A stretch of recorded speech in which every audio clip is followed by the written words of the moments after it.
Hey guys, and welcome back to Travel Nurse Blueprint. For this week, I'm going to be talking about advice for new and first time travelers. There's so much information that I want to share with you guys. So each day for the rest of this week, I'm going to talk about different points that I want to point out to you for any new first time travelers. Welcome to Travel Nursing. It is a super exciting to become a travel nurse, to embark on the travel nursing journey, but it could be very overwhelming. You're going to be flooded with information, all the information your recruiter's telling you, everything that you're researching. You don't know what to ask. You just feel totally bombarded and flooded, and you don't know where to begin. So I'm going to help ease the process for you. So today I'm going to talk about reviewing your contract, and I can't stress enough how important it is for you to not only review your contract, but also understand your contract, because you don't want to just review it and then sign it and you didn't understand everything that's in there. Come to find out later down the line while you're on your travel assignment, it's in your contract that you're to do this or whatever the case may be. So you definitely want to review and also understand what's in your contract. So different things that are in your contract I'm going to go over. So one of the things is work weeks. So most of the hospitals work as 36-hour work weeks. Some can offer 40-hour work weeks. But one thing you want to make sure is that they're guaranteed 36-hour work weeks or guaranteed 40-hour work weeks. If it's not guaranteed, the hospital doesn't guarantee that you'll get those hours a week, so you won't get paid. So if that's a big factor for you, I know it's a big factor for me because I don't want to just work a 12-hour shift and not work the rest of the week. I want to be guaranteed my hours, so the hospital has to guarantee. So if they cancel me and I'm guaranteed those hours, I still get paid for it. So definitely make sure that when you're looking for your first assignment, that it's guaranteed work weeks. Also, your base rate and your overtime rate. Make sure what you discuss with your recruiter for your base rate and your overtime rate is what's in your contract, because you can discuss something with your recruiter and come to find out something else is in your contract, whether it was an error or maybe they couldn't offer you what they said initially and didn't tell you. You want to make sure that everything aligns up, so that base rate and that overtime rate that you discuss is what's in your contract. Requested time off.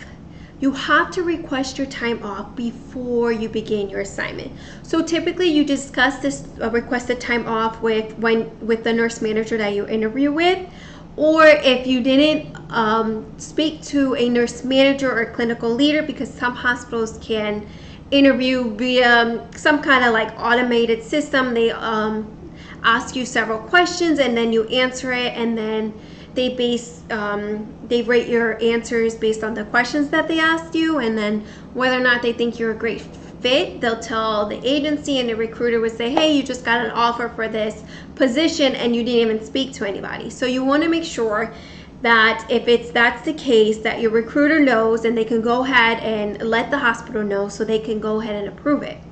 If you don't get your requested time off, you don't request that time, and then you go to start your assignment and you say, hey, this week I need this week off or these couple of days, they can't guarantee you that. So if it's in the contract, they have to honor it. If it's not, then you might not get those days off. And normally as travelers, you're there to fill a void. So some hospitals allow you to schedule yourself, pick your days, but some don't. They just fit you in where the void is, so you won't be guaranteed those days off. As well as anything specifically negotiated, anything that you negotiated with your recruiter. So that includes travel expenses, whether it's airfare to get to wherever you're going to, or if it's travel expenses if you drove to your new destination. So you want that travel reimbursement, whether it's for a license. So if you're moving to a different state and taking a travel assignment, and the agency said that they'll reimburse you for your license, because when you apply for a different license, you don't take the NCLEX again or any other testing, but you do have to pay a certain fee to obtain that license, and some states are more expensive than others, so you want to make sure you get reimbursed for that. Whether it's for any certifications that you had to get for this assignment, or just scrubs, anything agreed upon between you and the recruiter that they're going to reimburse, it has to be in your contract. If it's not in your contract, any of those things that you discussed, they don't have to honor it. And once you sign the contract, you can't go back and negotiate it. So make sure it's in your contract. Now, okay, say you're offered a assignment and you're offered a position, and your recruiter says, hey, you got the job, you know, here's your contract. They go over it verbally and they say, hey, okay, here is your written contract. I need you to sign this. Now, before you even agree verbally taking a position, review your contract. You have 24 to 48 hours to make a decision, to tell your recruiter whether or not you're going to accept that position or not. So don't feel pressured, don't feel bullied. If you're waiting for a different travel, like you have your file out to a couple different hospitals and you're like, well, that wasn't my first choice, I want to wait and see another day or so if I'm going to get an offer from a different hospital, that's fine. So you have about 24 to 48 hours. Just make sure you communicate that with your recruiter and you let them know, and then I'll make my decision off of that. So don't let them bully you or pressure you to accept that assignment at that very time or sign that contract. You take that time to review it. Review and read everything and make sure you understand everything that's in there, and make sure everything that was agreed upon between you and your recruiter is in that contract.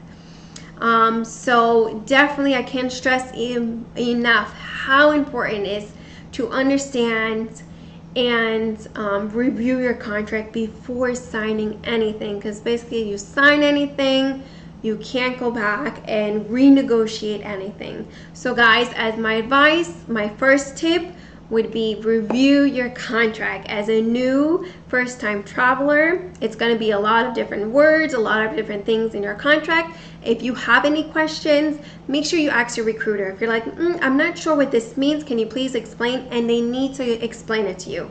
They need to clarify it for you, and you need to be able to understand. If they don't, I wouldn't go with that agency, because then it puts up a red flag and you're like, well, why aren't you telling me exactly what I want to know? I just want to know what this means, and you're not giving me the answer. Then that's a major red flag. So it's very important, even as a new traveler, and even just as me, I've been a traveler for 5 years now, I still thoroughly read the contract. I found mistakes before in my contract that I went back to the recruiter and said, hey, we discussed this and this is not in the contract, or this is worded different. It doesn't seem like I'm going to be getting what I had asked for.